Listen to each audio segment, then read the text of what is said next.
Hello everyone and welcome back to Miss Hyder's Reading Corner, and today we are continuing the theme of courage, and our book today is The Paper Bag Princess by Robert Munsch.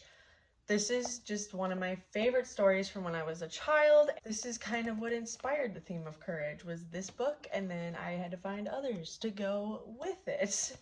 Elizabeth was a beautiful princess. She lived in a castle and had expensive princess clothes. She was going to marry a prince named Ronald. Unfortunately, a dragon smashed her castle, burned all her clothes with his fiery breath, and carried off Prince Ronald. Elizabeth decided to chase the dragon and get Ronald back. She looked everywhere for something to wear, but the only thing she could find that was not burnt was a paper bag. So she put on the paper bag and followed the dragon. He was easy to follow because he left a trail of burnt forest and horses' bones. Finally, Elizabeth came to a cave with a large door that had a huge knocker on it. She took hold of the knocker and banged on the door. The dragon stuck his nose out of the door and said, "Well, a princess. I love to eat princesses, but I have already eaten a whole castle today. I am a very busy dragon. Come back tomorrow." He slammed the door so fast that Elizabeth almost got her nose caught. Elizabeth grabbed the knocker and banged on the door again. The dragon stuck his nose out of the door and said, "Go away. I love to eat princesses, but I have already eaten a whole castle today. I am a very busy dragon. Come back tomorrow." "Wait!" shouted Elizabeth. "Is it true that you are the smartest and fiercest dragon in the whole world?"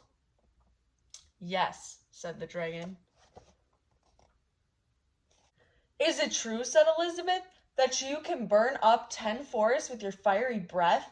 "Oh, yes," said the dragon, and he took a huge deep breath and breathed out so much fire that he burnt up 50 forests.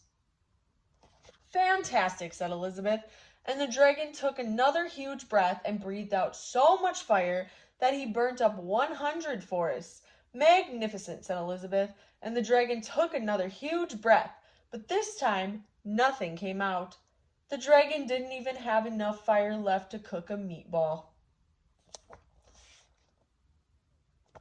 Elizabeth said, "Dragon, is it true that you can fly around the world in just 10 seconds?" "Why, yes," said the dragon, and jumped up and flew all the way around the world in just 10 seconds. He was very tired when he got back, but Elizabeth shouted, "Fantastic! Do it again."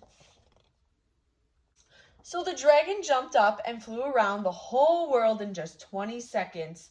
When he got back, he was too tired to talk, and he lay down and went straight to sleep. Elizabeth whispered very softly, "Hey, dragon!" The dragon didn't move at all. She lifted up the dragon's ear and put her head right inside. She shouted as loud as she could, "Hey, dragon!" The dragon was so tired he didn't even move. Elizabeth walked right over the dragon and opened the door to the cave. There was Prince Ronald. He looked at her and said, "Elizabeth, you are a mess. You smell like ashes, your hair is all tangled, and you are wearing a dirty old paper bag. Come back when you are dressed like a real princess." "Ronald," said Elizabeth, "your clothes are really pretty, and your hair is very neat. You look like a real prince, but you are a bum." They didn't get married after all. So that is the end of day 2 of Courage, and I hope you come back tomorrow for another read aloud about courage. Thank you so much for watching. Bye!